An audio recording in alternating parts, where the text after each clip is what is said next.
우리가 지난주에 바울이 예루살렘 성전에서 체포되는 장면을 살펴보았습니다.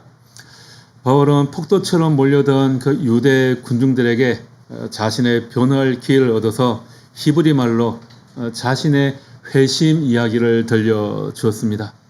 다메섹으로 가던 길에서 부활하신 예수 그리스도를 만난 사건, 그리고 자신이 이방인을 위한 사도로 부름받았다는 그 사실을 증언했습니다. 그런데 군중은 끝까지 그 바울의 말을 받아들이지 않았습니다.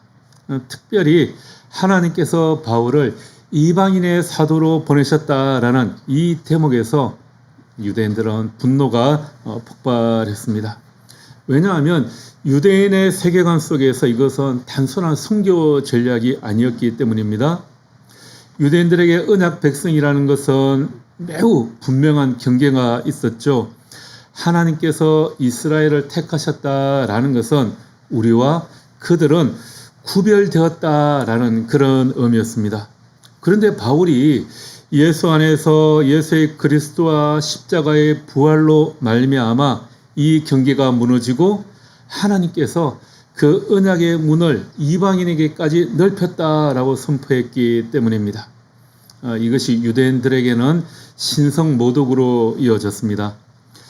예루살렘의 치안을 책임지던 로마의 천부장은 왜 도대체 이 사람들이 이렇게도 격렬하게 바울을 죽이려고 하는지 이해하지 못했습니다.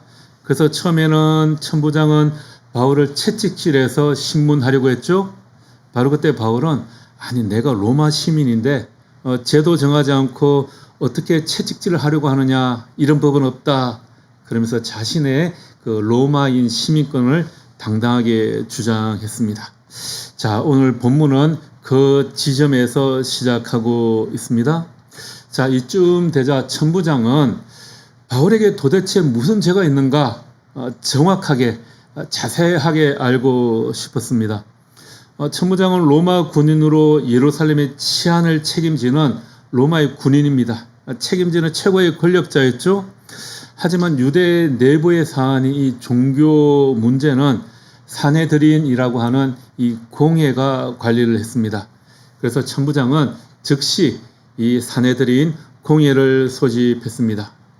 자, 이제 바울은 더 이상 흥분한 군중 앞에 서 있는 것이 아니죠. 그는 이스라엘의 최고 종교 권력, 율법 해석의 중심인 이 지도자들, 종교 지도자들 앞에 홀로 서게 되었습니다. 자, 공회 앞에 선 바울은 입을 열자마자 1절에서 이렇게 말합니다. 여러분 형제들아, 오늘까지 나는 범사의 양심을 따라 하나님을 섬겼노라.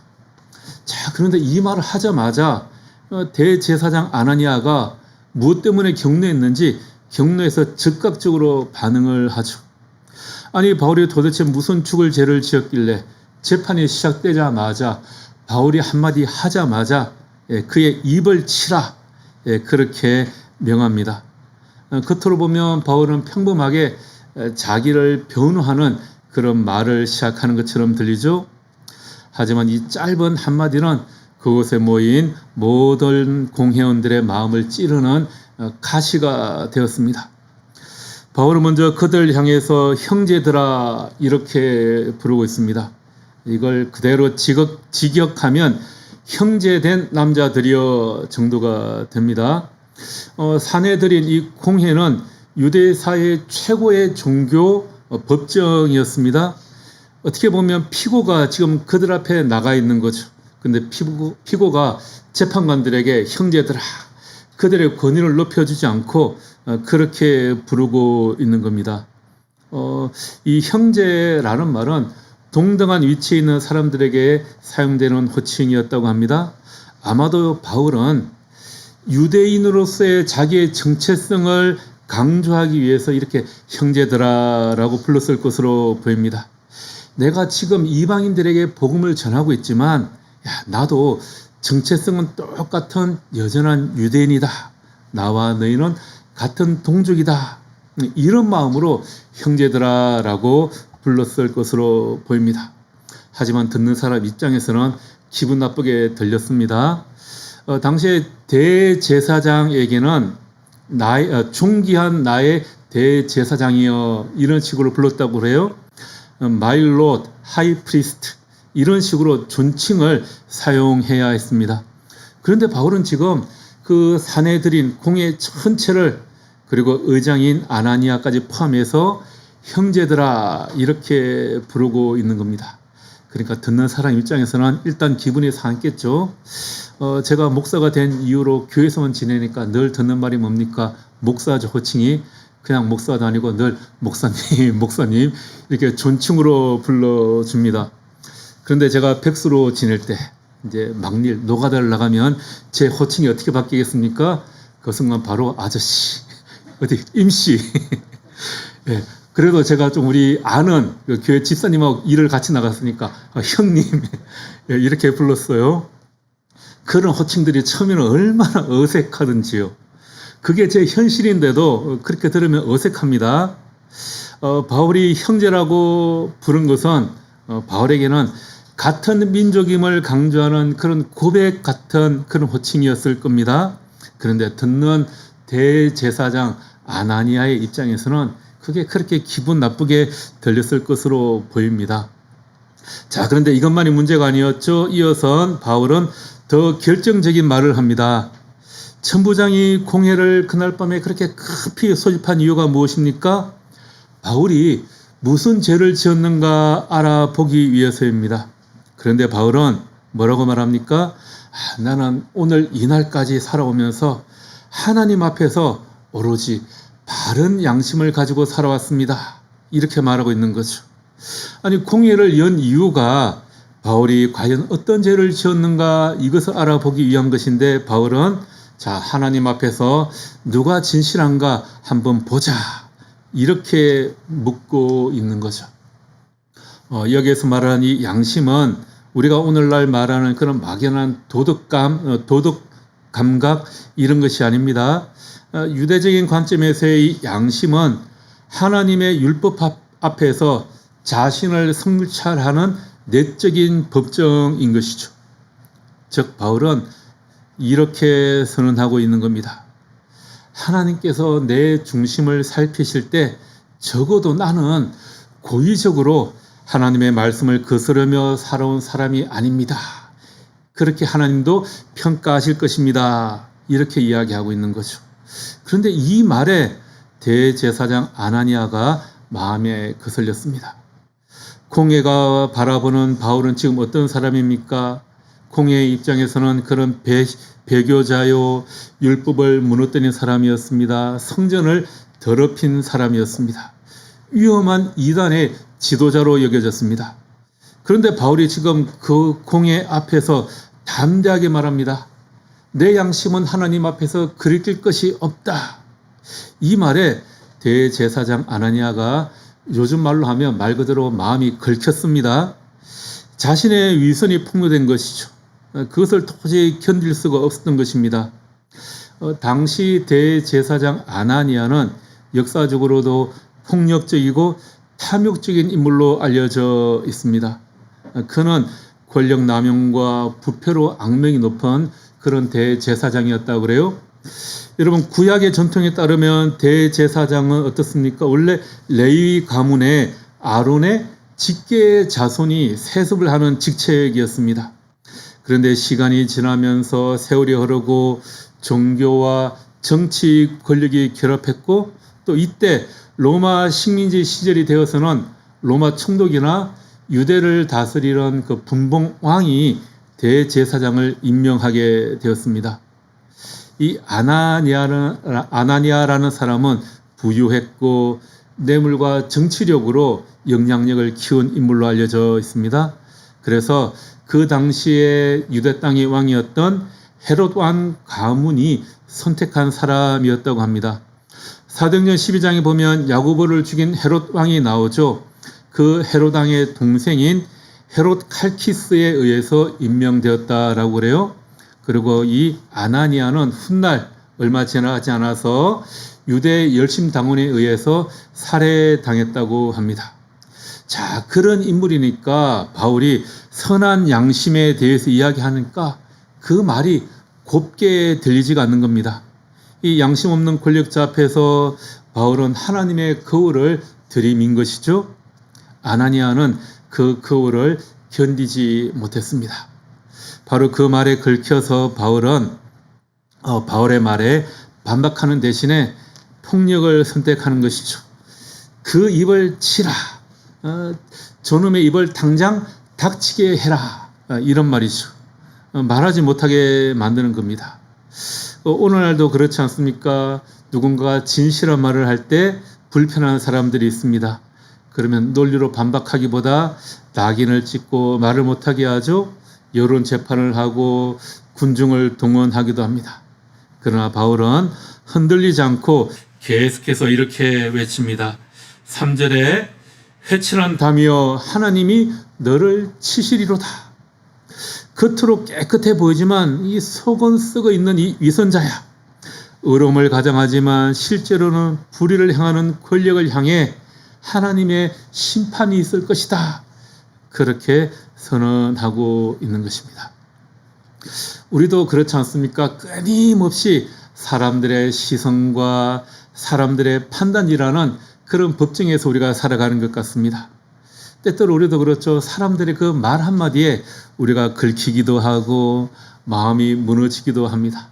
누군가의 차가운 시선 때문에 하루가 흔들리기도 합니다. 억울한 평가 때문에 우리 마음의 평안이 무너질 때도 있죠.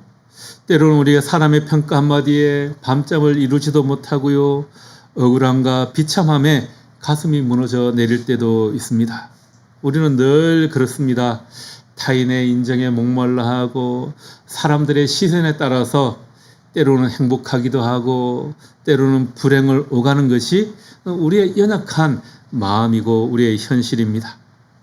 그러나 중요한 것은 사람들의 판결이나 사람들의 시선이 아니라는 거죠. 중요한 질문은 이것입니다. 나는 누구 앞에 지금 서 있는가? 내 마음이 어디를 향하고 있는가? 사람 앞입니까? 아니면 하나님 앞입니까? 사람의 법정에서는 억울하게 판단받을 수도 있습니다. 오해받을 수도 있고요. 비판을 받을 수도 있습니다. 그러나 하나님의 사람은 최종 판결이 사람에게 있지 않다는 사실을 알고 있습니다. 우리가 부르는 결단의 찬양 가사처럼 주님은 우리를 향해 내가 너를 잘 아노라. 사랑한다 아들아, 사랑한다 내 딸아 이렇게 불러주십니다. 주님은 세상의 시선보다 더 높은 곳에서 그리고 더 정확한 곳에서 여러분들을 보고 알고 계십니다.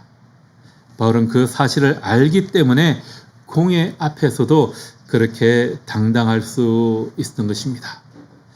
자, 그 일이 끝나고 바울은 이제 공회를 한번 쭉 둘러봅니다. 예루살렘 공회는 대제사장을 의장으로 해서 사두개인과 바리새인 장로들, 서기관들로 구성된 최고의 종교 사법 기구였습니다. 그런데 이 두 진영은 신학적으로 전혀 다른 세계에 살고 있었습니다. 사두개파는 제사장 가문으로 이루어져 있는데요. 성전 권력을 장악한 제사장 귀족 계층이었습니다. 그들은 현실적이고 정치적이었어요. 그래서 로마와 적절히 협력하면서 자기의 체제를, 자기의 권력을 유지하는 것에 중요함을 느꼈습니다. 왜냐하면 현재 누리고 있는 그 권력이 있었고 질서가 유지되는 것이 그들의 권력이었기 때문입니다. 그리고 신학적으로는 그들은 모세 오경의 권위만을 받아들였습니다. 그래서 천사, 영, 부활 이런 것은 부정했습니다. 반면에 바리새파는 달랐습니다. 바리새파는 그 회당 중심의 평신도 율법 운동이었어요. 그래서 민중 속에서 율법을 가르쳤고 구전 전통도 중요하게 여겼습니다. 그래서 그들은 천사의 존재를 믿었고 영적 세계를 인정했고 마지막 날에 부활도 믿었습니다. 자, 이 둘은 같은 유대교 안에 있었지만 굉장히 긴장된 그런 관계를 유지하고 있었던 것이죠. 그렇지만 또 공통의 적이 나타나면 힘을 합하여 함께 싸우기도 했습니다. 예수님을 그렇게 같이 핍박했죠. 예수님 앞에서 그랬고 지금 바울 앞에서도 그런 상황입니다. 그런데 바울은 지금 그것을 보고 그 균열의 중심으로 싹 들어가죠. 6절에 무엇이라고 이야기하고 있습니까?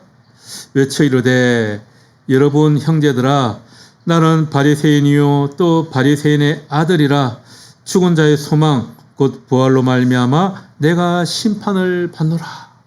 이 말을 하는 순간 그 법정이 아수라장이 됩니다.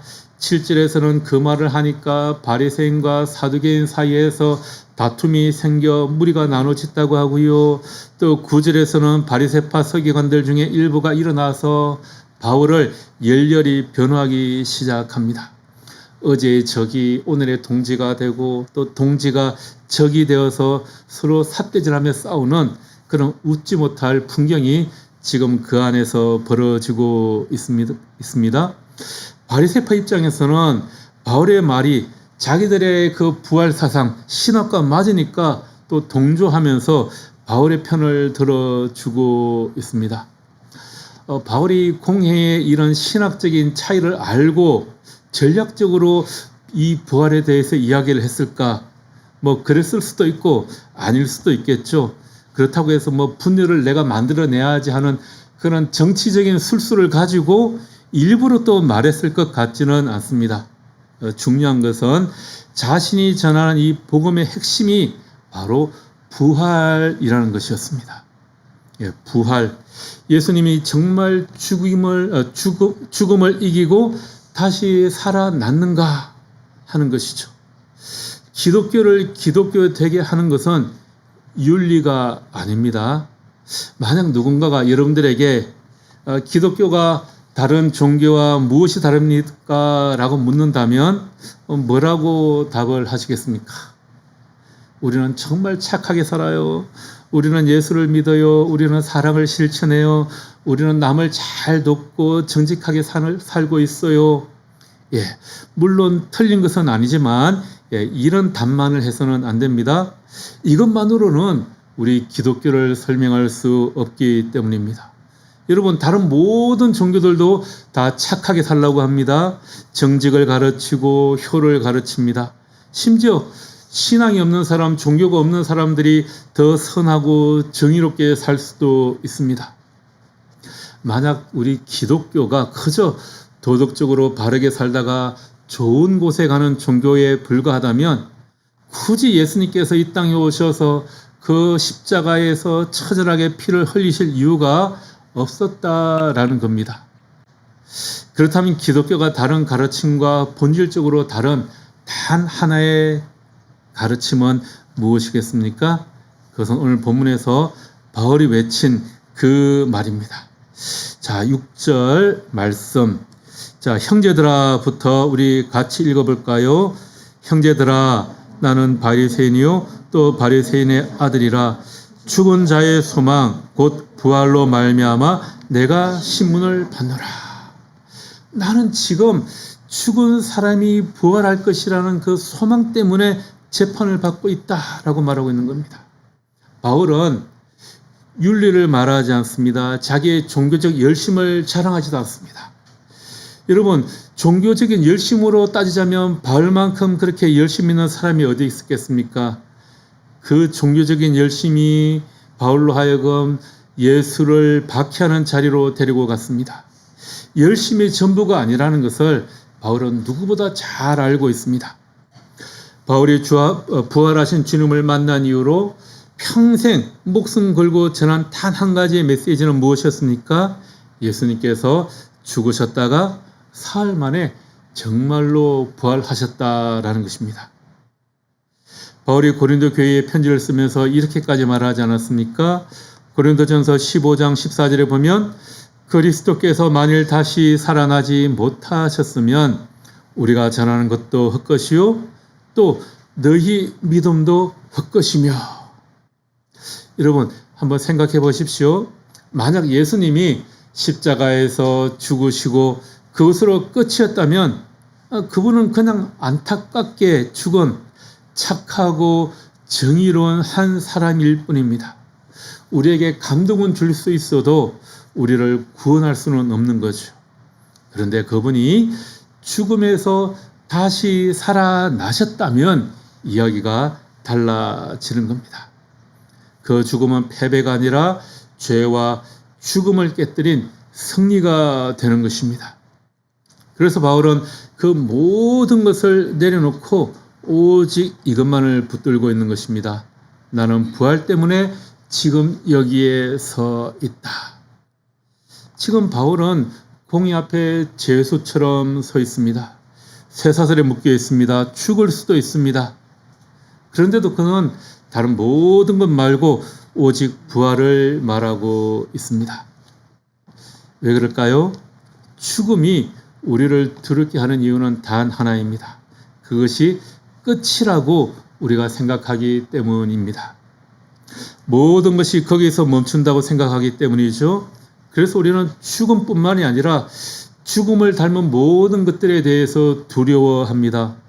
실패, 거절, 질병, 우리가 손해보는 것, 다른 사람들의 비난, 이 모든 것들이 우리가 무섭고 두렵게 느껴지는 것은 우리 마음 깊은 곳에 이것으로 끝일 수도 있다라는 그런 두려움이 작동하기 때문입니다.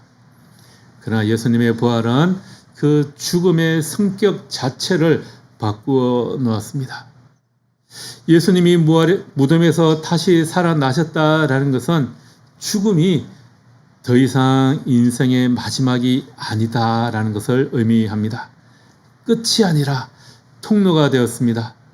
그래서 복음은 이렇게 선포를 하는 겁니다. 죽음은 이미 패배하였다. 이것이 우리 모두의 고백이 되기를 소망합니다. 자, 그런데 이 진리를 붙들고 있는다고 해서 상황이 곧바로 좋아지는 것은 아닙니다. 오히려 더 깊은 밤이 찾아오기도 하죠. 자, 법정에서 끌려 나온 바울은 그날 밤에 로마 군대 영내 안토니아 요새에 갇히게 됩니다. 외롭고 불확실한 시간이었을 겁니다. 사방은 차가운 돌벽으로 갇혀 있고 몸에는 상처투성이고 또 내일은 어떤 일이 일어날지 알 수가 없습니다. 여러분, 그러한 상황에서 그날 밤 그곳에 갇혀 있다면 마음 깊은 곳에 어떤 생각이 들까요? 하나님, 제가 정말 옳은 길을 걸어가고 있습니까? 이 길이 맞습니까?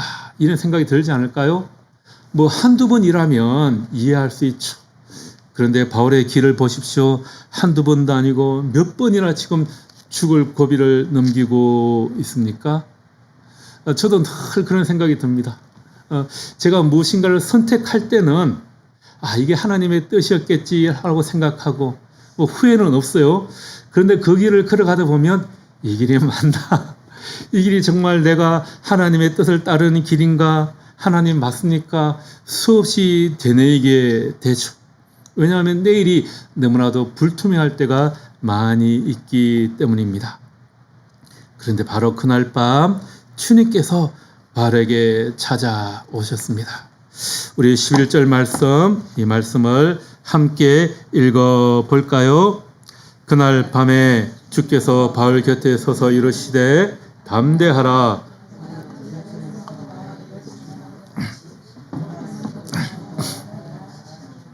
아멘. 주께서 바울 곁에 서서, 주님께서 그날 밤 바울 곁에 서 계셨습니다. 헬라어로 에피스타파라는 말은 그 곁에 서서라는 말입니다. 가까이 다가와서 서다, 결정적인 순간에 함께하다, 도우시기 위해서 바로 옆에 서다, 그런 의미입니다. 주님은 바울의 고난을 저 멀리에서 바라보지 않으셨습니다. 그가 가장 힘들고 외로울 때 그 곁에 서 주십니다. 주님은 인간이 가장 무력해지는 그 순간 직접 그 옆에 서십니다. 사람들의 법정에서는 바울이 홀로 피고처럼 서 있습니다. 그의 편을 들어주는 사람은 아무도 없습니다. 그러나 하나님의 법정에서는 달랐습니다. 바울은 혼자가 아니었습니다. 그를 부르시는 주님, 그를 보내시는 주님, 그를 변호하시는 주님이 바로 그 곁에 서 계셨습니다. 그리고 주님께서 말씀하십니다. 담대하라. 헬라어로 타르세이, 이 담대하라는 단어는 낙심하지 말고 기운 좀 내라, 이런 막연한 위로가 아닙니다. 이 단어는 신약 성경에서 아주 절망적인 상황에 처한 사람들에게 사용되는 표현이었습니다. 마태복음 9장 22절에 보면 12년 동안 혈루증을 앓던 여인에게 주님께서 기운을 내라, 따라, 이렇게 말씀하십니다. 마가복음 6장 50절에서 풍랑 속 제자들에게 예수님께서는 안심하여라, 나다, 두려워하지 말아라 말씀하십니다. 이때 사용된 단어가 바로 타르세이, 담대해라라는 단어입니다. 예수님은 지금 바울에게 막연히 긍정적인, 희망적인 힘을 불어넣으시는 것이 아닙니다. 상황이 좋아질 것이라는 그런 어설픈 기대를 불어넣으시는 것이 아니라 세상 끝날까지 내가 너와 함께하겠다라는 이 하나님의 변하지 않는 약속을 붙들라라고 말씀하십니다. 왜 하나님께서 그에게 담대하라라고 말씀하십니까? 11절 말씀에 이어지면서 이렇게 말씀하고 있죠. 내가 예루살렘에서 나의 일을 증언한 것 같이 로마에서도 증언하여야 한다. 주님은 바울의 성공을 칭찬하지 않았습니다. 사람들을 많이 모았다고 칭찬하지 않으셨습니다. 사람들의 반응이 좋다고 칭찬하지 않으셨습니다. 오직 하나를 보십니다. 너는 나의 일을 증언했다. 우리는 그렇죠. 자꾸 자기 결과로 자기 자신을 평가하려고 합니다. 사람들이 나를 얼마나 좋아하는가, 나는 사람들에게 얼마나 인정을 받고 있는가, 나에게 어떤 성과가 있는가, 그런 것들로 다른 사람도 판단하고 자기 스스로도 평가를 하죠. 그러나 주님의 평가는 다릅니다. 주님께 충성했는가, 복음을 증언했는가, 사명을 붙들었는가.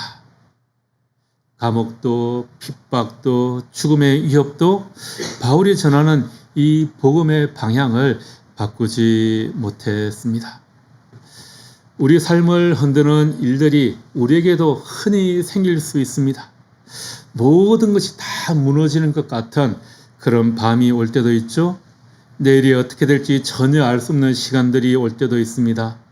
또 사람들에게 부당한 대우를 받을 때도 있습니다. 예기치 못하게 찾아오는 질병이 우리의 길을 막을 때도 있습니다. 후배 목사 하나가 부목사를 사임하고 선교지로 나가기 위해서 모든 준비를 다 마쳤어요. 이제 나갈 날도 티켓팅도 다 끝나고 얼마 남지 않았는데 갑자기 몸에서 열이 나더랍니다. 그래서 병원에 가서 검사를 했더니 급성 골수 모구성 백혈병이 걸렸다고 해요. 이게 정말 갑자기 찾아오는 거라 그러더라고요. 그래서 대학병원에 가서 진료를 받았는데 담당 의사가 당신 지금 치료하지 않으면 며칠 내로 죽습니다. 그렇게 이야기하더라는 거예요. 그래서 입원할 그날 바로 항암 치료를 시작했습니다. 다행히 조혈모 세포 이식도 잘 끝내고 한 1년 반 정도 지났는데 어려운 치료들 잘 마무리하고 이제 회복 단계에 있어요. 물론 아직까지 조심하고 위험한 단계이긴 합니다. 여러분 그렇지 않습니까? 우리 인생에 이렇게 아무도 예상하지 못하는 어두운 밤이 찾아올 때가 있습니다. 우리가 이 어려움을 견디고 이겨낼 수 있는 힘들이 어디에서 올까요? 그 어두운 밤 부활하신 주님이 그의 곁에 함께 하셨기 때문입니다.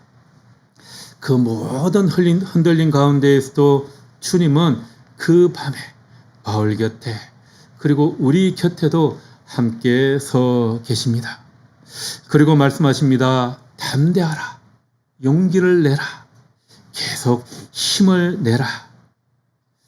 우리가 혹시 지금 겪고 있을지도 모를 그 일이 결국 우리를 향한 하나님의 더 큰 계획으로 이어지게 될 줄 믿습니다. 그것이 어떤 모습일지 우리가 알 수는 없을지라도 죽음을 이기신 주님의 약속이 반드시 그것을 이루어 주실 것입니다. 왜냐하면 주님은 아직까지 여러분을 통해서 하실 일이 많이 있기 때문입니다.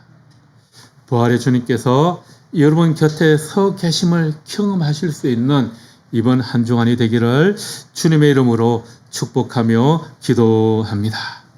기도하겠습니다. 주님, 사람의 법정 앞에서 흔들렸던 우리의 마음을 보게 됩니다. 오늘 우리가 가장 어두운 밤에서도 우리 곁에 서서 담대하라 말씀하시는 주님의 음성을 듣게 하여 주옵소서. 부활의 소망으로 다시 일어서게 하옵소서. 예수 그리스도의 이름으로 기도합니다. 아멘.